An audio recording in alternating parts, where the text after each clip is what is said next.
Hey, you guys are back. Are you ready to practice and continue this beginner series?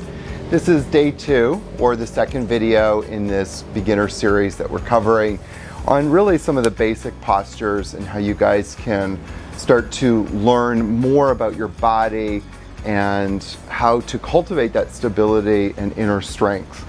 So we're going to get into doing the next round. Where we left off the other day, we're going to just pick up where we left off, but I also want to review some of those postures. So we'll go through that flow really quickly, and then we'll just keep adding on to it today. So we're going to start on to all fours. Spread the fingers, spread the hands as much as you can. Remember to bring them forward a bit. You're going to inhale, lift the chest and heart, and exhale, round the back. Inhale, lift the chest and heart, and exhale and round the back. Inhale, lift the chest and heart, and exhale and round the back. Then inhale, lift the chest and heart, and come into spine neutral. So if you watch the first video, you remember that spine neutral is when we come into extension and then come out of the extension a little bit. The sides of the belly are squeezed into the midline. You feel like the hips are squeezing together. It's more of an inward feeling than it is an external, something that you're going to notice externally. And we did our leg raises. So you're just going to lift the leg, lower the hip, lift the leg up higher. So you really start to engage the lower back muscles. Particularly, we're trying to isolate a muscle called the multifidus. Exhale, slowly bring the leg down and lift the leg up, lower the hip, lift the leg up higher. Now the multifidus is a really hard muscle to get into, and this is such a great posture to work the multifidus and also the lower back muscles. Bring the leg down, lift the leg up, lower the hip, and lift the leg up higher. Now bring the chest forward, draw the shoulder blades back, squeeze the sides of the belly into the midline, and then exhale, bring the leg down. Then you're going to bring the left leg up, lower the hip, lift the leg up higher, bring the chest forward. Remember the name multifidus. If you can share that muscle with your friends, they're going to be like, oh my God, what kind of yoga are you doing? It sounds wonderful. Bring the knee down. We'll do it one more time each side. Lift the right leg up, lower the hip, lift the leg up higher. Keep the leg as straight as possible. Bring the chest forward. This is such a great pose again for lower back. So many of us have weak lower backs. We're sitting all the time. Our lower backs are in flexion. They're experiencing a lot of stress. Lift the left leg up, lower the hip down, lift the leg up higher. And so anything that we can do to start getting those muscles to contract properly in the lumbar spine is just going to be golden. Lift the chest up, bring the sides of the belly in, and then lower the knee down. Now we're going to come from all fours into downward facing dog. So just press back, keep the knees bent here. Inhale, come to all fours, lift the chest and heart, you're moving slowly. Exhale, come into downward facing dog, pull the belly into the spine. Inhale, bring the knees down, lift the chest and heart, come into a little bit of extension. Exhale, back into downward facing dog. Inhale, come to all fours. It's just a really nice, gentle flow. Exhale, come into downward dog. Again, you can keep the knees bent here. You don't have to straighten the legs. What we're shooting for is this beautiful extension pose from fingertips all the way towards the tailbone. And we're going to do planks. We'll do a few planks just to engage the transverse abdominis. So we're going to come into plank pose. Squeeze the sides of the belly into the midline, draw the chest forward, push up a little bit between the shoulder blades, press the heels back and pull the pubic bone forward. Exhale, come to downward dog again, bend the knees a little bit. Inhale, come to plank pose, draw the chest forward, push up between the shoulder blades, let the hips dip a little bit, but press the leg bones up. Press the heels back and come into downward dog. Inhale, come to plank pose, draw the chest forward, shoulder blades back, turn the corners of your mouth upwards, take the navel to the spine and exhale. come to downward dog. Inhale, come to plank pose. Draw the navel up to the spine, press up between the shoulder blades, and then exhale, come to downward facing dog. Let's do it one more time. Inhale, come to plank pose. Pull the navel up. Let the hips dip a little bit, press up in between the shoulder blades. Nice. Press the leg bones up, keep the legs straight, and then exhale. Bring the knees down and come all the way down to the floor. We're going to do one of my favorite poses now. So that was a quick recap on what we did the other day. And now what we're going to do is continue on in this little series. One of these most important poses that you can do, I think, in all of yoga is the pose that we're going to do next. It's called Shalabhasana, or locust pose. And the key thing with this pose is to really get into the lower back muscles again and get them to contract. So much of our lower back muscles, so many of our lower back muscles have lost that ability to contract and contract onto men due to stress, trauma, and overuse. A lot of us have lived lives where we've really abused our bodies. And all of us abuse our bodies every day by doing a practice, which we do, which most Americans, most people around the world do consistently and incessantly, which is sitting. So sitting really keeps the lower back muscles in flexion, and they've lost that ability to contract. So this posture that I'm going to teach, if you had to do one pose every day for the rest of your life and only one, this is the pose I would give, because it just does so much for the body. So bring the forehead down and then lift the legs and the chest simultaneously up.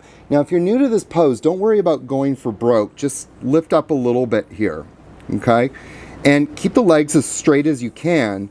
Now, if you bring your hands to your lumbar spine, your lower back, you're going to feel those muscles engage, okay? And then slowly come down. Let the forehead come down.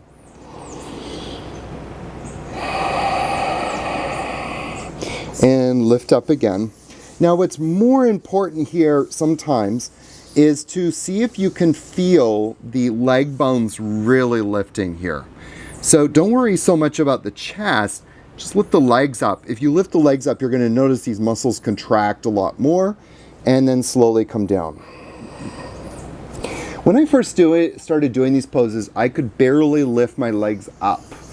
It either hurt or I didn't have any strength.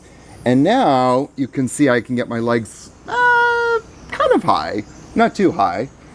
Not that that's the goal, but it's also just a reflection of how much range of motion I've started to develop in my lower back. So lift up again. And if you want to feel those back muscles, if you lift the legs up a little higher, you can feel those back muscles contracting. And then slowly come down. And come on up.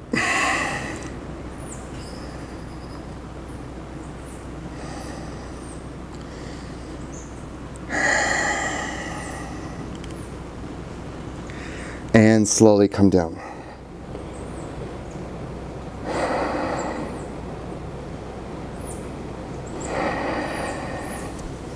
And then slowly come on up.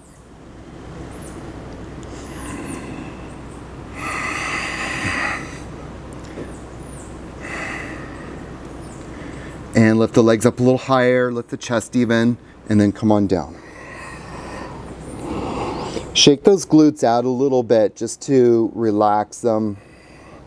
And then again, come on up. Now, if this is hard for you, not because it's hard, but specifically, like if we're defining hard in terms of like, oh my God, it's not easy to lift up, that's a good sign that your muscles are not that strong.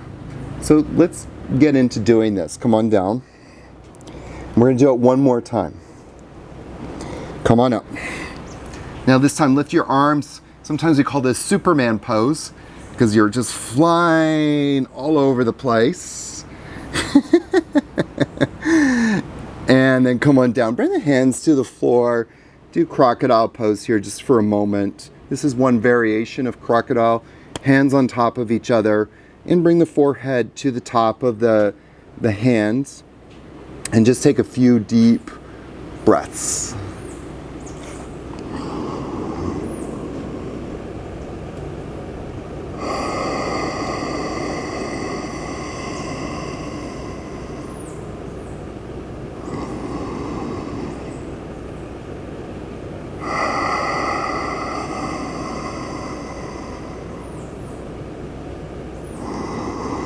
Very nice. Now, from here, bring your hands underneath the shoulders, come up onto your knees, navel to spine, and then exhale and come into downward facing dog.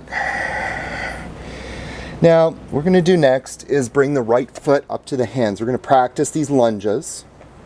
Now, if you look at my back here, you can kind of see two things. One, I'm really leaning into the floor, and two, I'm rounding in the upper back. We actually don't want to round. We want to try and keep it into extension. So I want you to lift up a little bit here. And you can kind of hover over the knee if you want to place the hands on the knee just for a little bit of support, but don't try not to hold on to it. And just draw the shoulder blades back and then let the arms come down. Draw the chest forwards. Lift your right toes up for a moment. Really anchor down into that front heel of the foot. Inhale deeply. And exhale, bring the hands down, come into downward dog, and then bring the left foot forward. And from here, bring your hands to the knee, just the front of the thigh, and just kind of pause there for a moment, okay? Let the hands kind of come down, draw the shoulder blades back, draw the chest forward, press back through the heel of the foot. As you bring the chest forward, sides of the belly squeezes into midline, and then exhale, bring the hands down, step the left foot back, downward dog, step your right foot forward, bring the hands to the thigh again, just to kind of balance. Now, one of the instructions here is to bring or squeeze hips into midline. So feel like you're squeezing the hips inwards as you draw the chest forward. Inhale deeply. Let the hands come down. Exhale, take the right foot back, downward dog. Now you'll notice I'm on my fingertips. I'm just doing that just to bring a little bit of awareness into my fingers and seeing if I can strengthen my fingers, which is not easy. Left foot forward. Bring the hands to the thigh, hands to the hip bones. Squeeze the hips into the midline. Come forward. Breathe in deeply. And exhale deeply. Inhale deeply. Exhale deeply. Good. Bring the hands to the floor. Left foot back, optional. You can come on your fingertips. And bring the right foot forward. Bring the hands to the thigh. Good. Lift the toes up. Squeeze the hips into the midline. Nice. Breathing in deeply. And exhale deeply.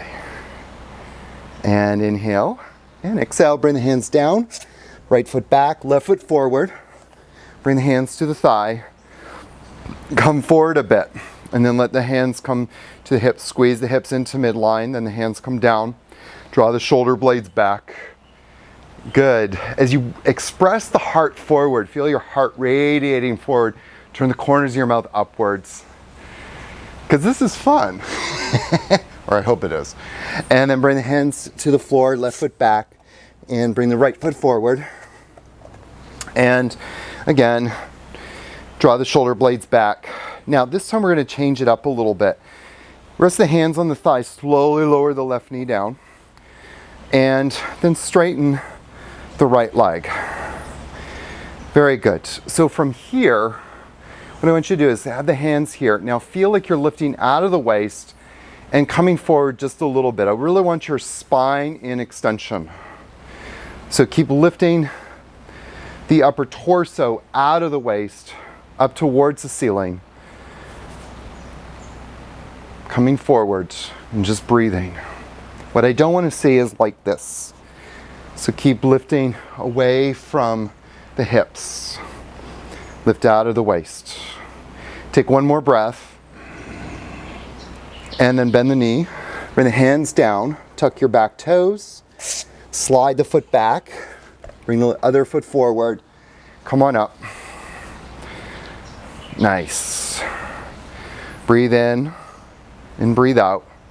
And then lower the front knee, or the back knee, sorry. Bring the hands down.